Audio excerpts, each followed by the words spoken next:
नमस्कार, खबरां ਦੇ ਇਸ ਬੁਲੇਟਿਨ 'ਚ ਤੁਹਾਡਾ ਸਵਾਗਤ। ਮੈਂ ਰਜਨੀ। ਪਹਿਲਾ ਪੇਸ਼ ਨੇ ਚੋਣਵੀਆਂ ਖਬਰਾਂ। ਪ੍ਰਧਾਨ ਮੰਤਰੀ ਨਰਿੰਦਰ ਮੋਦੀ ਨੇ ਔਰਤਾਂ ਲਈ ਰਾਖਵੇਂਕਰਨ ਬਾਰੇ ਬਿੱਲ ਨਾਰੀ ਸ਼ਕਤੀ ਵੰਦਨ ਐਕਟ ਨੂੰ ਪਾਰਲੀਮੈਂਟ ਦੇ ਦੋਹਾਂ ਸਦਨਾਂ ਵੱਲੋਂ ਪਾਸ ਕੀਤੇ ਜਾਣ ਤੇ ਦੇਸ਼ ਵਾਸੀਆਂ ਨੂੰ ਦਿੱਤੀ ਵਧਾਈ।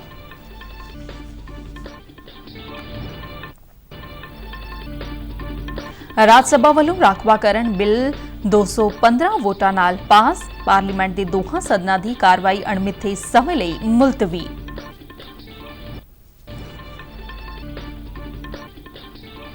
ਭਾਰਤ ਸਰਕਾਰ ਨੇ ਕੈਨੇਡਾ ਤੋਂ ਅੱਤਵਾਦੀਆਂ ਖਿਲਾਫ ਕਾਰਵਾਈ ਕਰਨ ਦੀ ਕੀਤੀ ਮੰਗ। ਭਾਰਤ ਨੇ ਕੈਨੇਡਾ ਦੇ ਹਰ ਤਰ੍ਹਾਂ ਦੀਆਂ ਵੀਜ਼ਾ ਸੇਵਾਵਾਂ ਤੇ ਲਗਾਈ ਰੋਕ। ਪੰਜਾਬ ਵਿੱਚ ਗੈਂਗਸਟਰ ਅੱਤਵਾਦੀ ਗੱਠਜੋੜ ਨੂੰ ਠੱਲ ਪਾਉਣ ਲਈ ਪੰਜਾਬ ਪੁਲਿਸ ਨੇ ਗੈਂਗਸਟਰਾਂ ਵਿਰੁੱਧ ਕੱਸਿਆ ਸ਼ਿਕੰਜਾ।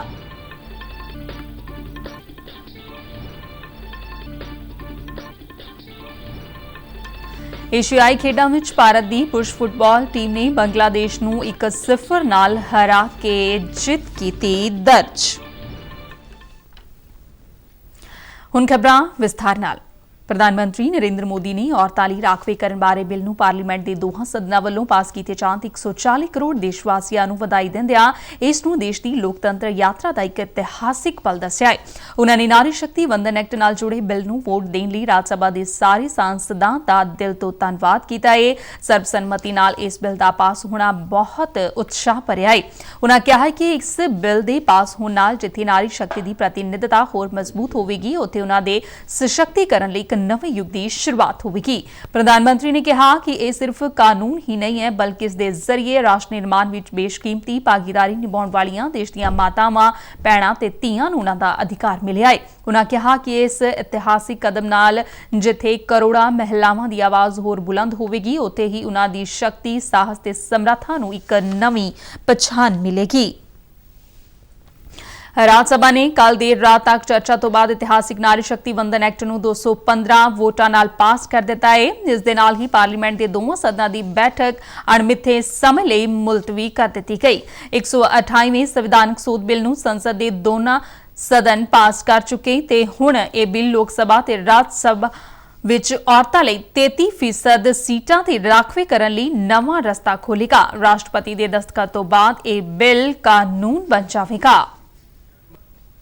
Honorable members, the motion is adopted by a majority of the total membership of the House and by a majority of not less than 2/3 of the members of the House present and voting. The bill is passed by the constitutionally required majority.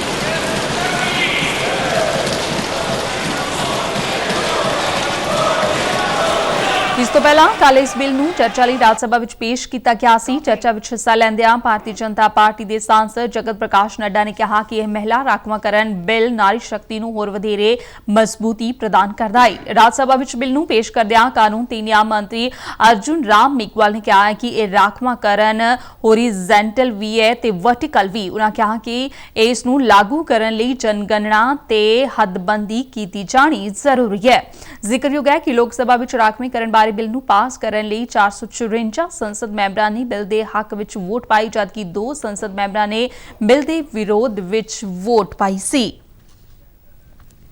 Parliament ਦੇ ਮਹਿਲਾ ਸੰਸਦ ਮੈਂਬਰਾਂ ਨੇ Nari Shakti Vandan act ਨੂੰ ਦੋਹਾਂ ਸਦਨਾਂ ਵੱਲੋਂ ਪਾਸ ਕੀਤੇ ਜਾਣ ਤੋਂ ਬਾਅਦ ਪ੍ਰਧਾਨ ਮੰਤਰੀ ਨਰਿੰਦਰ ਮੋਦੀ ਨੂੰ ਵਧਾਈ ਦਿੱਤੀ ਅਤੇ ਧੰਨਵਾਦ ਕੀਤਾ।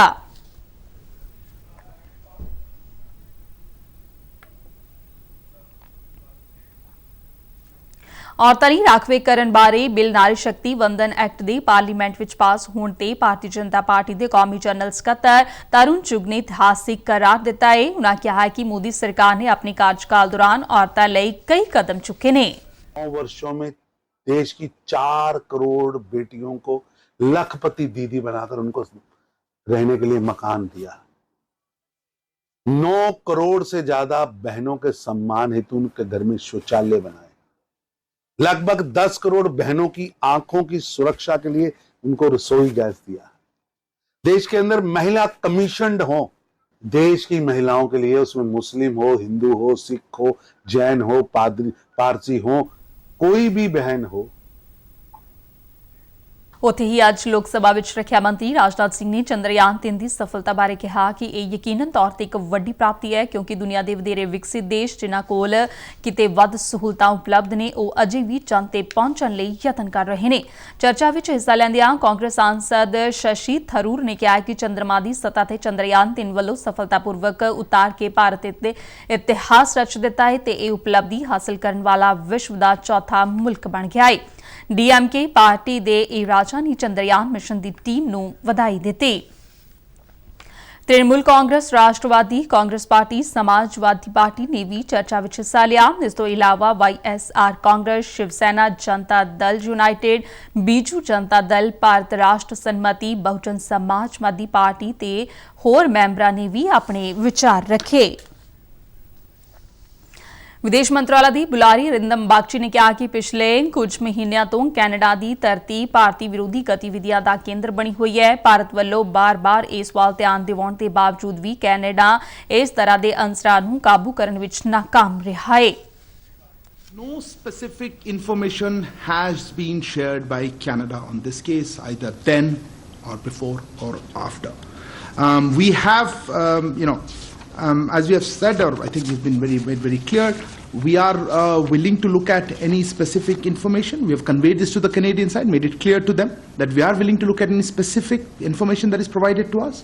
But so far we have not received any such specific information. From our side, very specific evidence about criminal activities by individuals based on Canadian soil has been shared with the Canadian authorities on a regular basis, but not been acted upon. ਉਨ੍ਹਾਂ ਨੇ Canada ਵੱਲੋਂ ਲਗਾਏ ਗਏ ਦੋਸ਼ਾਂ ਨੂੰ ਬੇਬੁਨਿਆਦ ਤੇ ਰਾਜਨੀਤੀ ਤੋਂ ਪ੍ਰੇਰਿਤ ਦੱਸਿਆ। ਉਨ੍ਹਾਂ ਕਿਹਾ ਕਿ ਕੈਨੇਡਾ ਨੇ ਇਸ ਬਾਰੇ ਕੋਈ ਵੀ ਠੋਸ ਜਾਣਕਾਰੀ ਸਾਂਝੀ नहीं की थी। कि जहाँ हमारे जो कनाडा में हाई कमीशन और कॉन्सुलेट्स हैं उनको किस तरह के सिक्योरिटी थ्रेट्स वो फेस कर रहे हैं उसको आप जानते हैं। इससे उनका जो सामान्य कामकाज होता है उसमें बाधा पड़ी है, उससे डिसरप्शन आई है। इसीलिए हमारी हाई कमीशन और कॉन्सुलेट्स अब टेम्पररीली वीजा एप्लीकेशंस नहीं प्रोवाइड कर पा रही हैं। हम इस सिचुएशन को रेगुलर बेसिस पे रिव्यू करते रहेंगे, इसकी समीक्षा होती रहेगी। पर अभी के लिए ये सिक्योरिटी सिचुएशन जो कनाडा में और कैनेडियन गवर्नमेंट की इनएक्शन से रहा है उसके लिए हम ਕੈਨੇਡਾ ਵਿੱਚ ਭਾਰਤੀ ਡਿਪਲੋਮੈਟ ਅਤੇ ਵਣਜ ਦੂਤਕਾਰ ਨੂੰ ਮਿਲ ਰਹੀਆਂ ਧਮਕੀਆਂ ਤੇ ਸੁਰੱਖਿਆ ਦੇ ਮੱਦੇਨਜ਼ਰ ਕੰਮਕਾਜ ਵਿੱਚ ਅੜਚਨ ਆ ਰਹੀਆਂ ਨੇ, ਜਿਸ ਕਾਰਨ ਭਾਰਤ ਨੇ ਕੈਨੇਡਾ ਲਈ ਹਰ ਤਰ੍ਹਾਂ ਦੀਆਂ ਵੀਜ਼ਾ ਸੇਵਾਵਾਂ ਤੇ ਰੋਕ ਲਗਾ ਦਿੱਤੀ ਹੈ। के लिए ये सिक्योरिटी सिचुएशन जो कनाडा में और कैनेडियन गवर्नमेंट की इनएक्शन से रहा है उसके लिए हम इसको अस्थायी रूप में हम इसको वीज़ा आवेदन का जो प्रोसेस है उसमें बाधा पड़ रही है और इसीलिए हमने उसको अभी उसको स्टॉप कर रखा है। ਅਰਿੰਦਮ ਬਾਗਚੀ ਨੇ ਕੈਨੇਡਾ ਵਿੱਚ ਰਹਿ ਰਹੇ ਸਾਰੇ ਭਾਰਤੀ ਵਿਦਿਆਰਥੀਆਂ ਤੇ ਨਾਗਰਿਕਾਂ ਨੂੰ ਸਾਵਧਾਨ ਰਹਿਣ ਅਤੇ ਮੰਤਰਾਲਾ ਵੱਲੋਂ ਜਾਰੀ ਸਲਾਹ ਨੂੰ ਧਿਆਨ ਵਿੱਚ ਰੱਖਣ ਲਈ ਕਿਹਾ।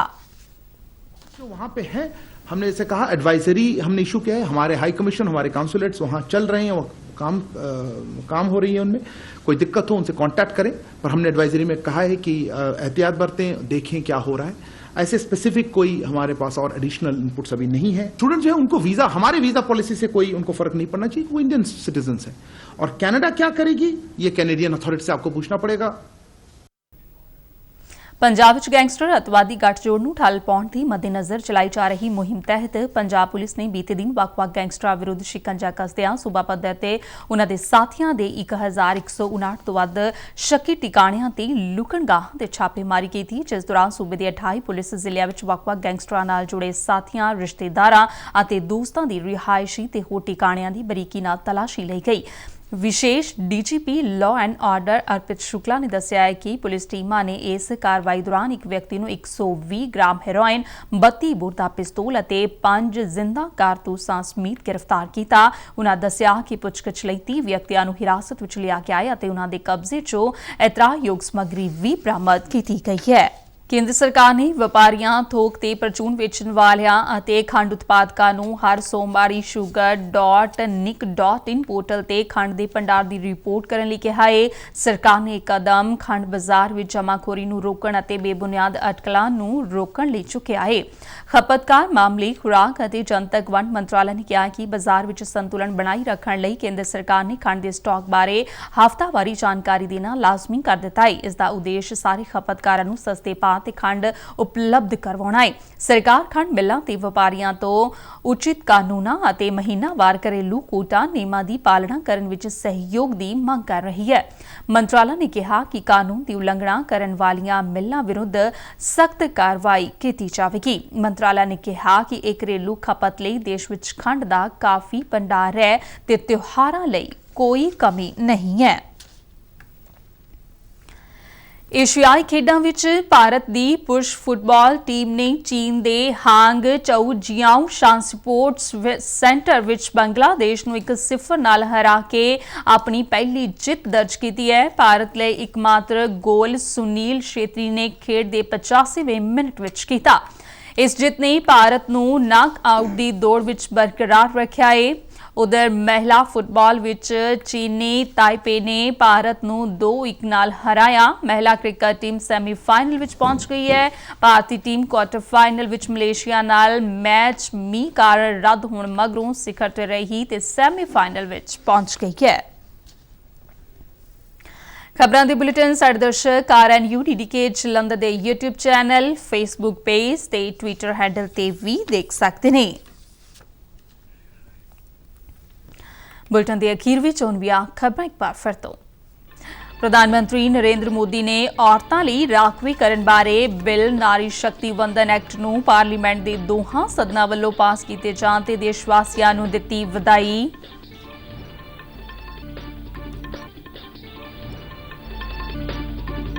राज सभा वल्लों राखवाकरण बिल 215 वोटां नाल पास। पार्लीमेंट के दोहां सदनां की कार्रवाई अणमिथे समय लई मुलतवी।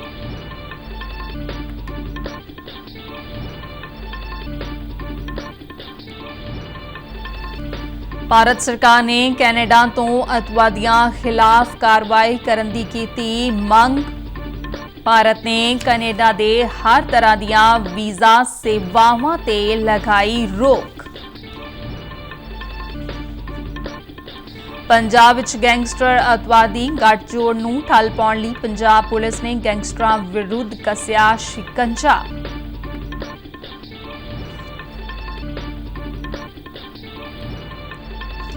एशियाई खेडां विच भारत दी पुरुष फुटबाल टीम ने बंगलादेश नूं 1-0 नाल हरा के जित कीती दर्ज।